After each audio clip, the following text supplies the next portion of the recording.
তো বন্ধুরা দেখতে পাচ্ছ প্ল্যানটা, তো আমরা চলে এসেছি কি জায়গার নাম কি আছে, সুরাট। সুরাট কোন স্টেশন ছিল ওটা? উধনা। তো আমরা উধনায় চলে এসেছি। যে প্ল্যানটা দেখতে পাচ্ছ সে আডানি, অনেক বিশাল বড় প্ল্যান্ট আছে।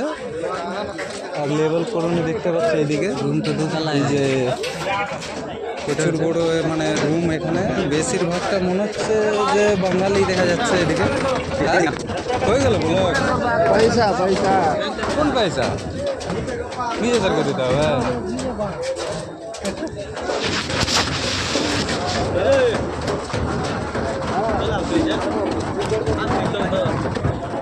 এটা তো গরম লাগবে রে ভালো।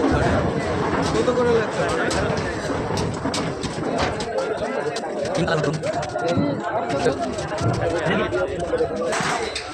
আরে রুমে বেড কই? আরে এরকম ঘুমাতে হবে নিচে মে? সে তো বলছে নিচে ঘুমাবে।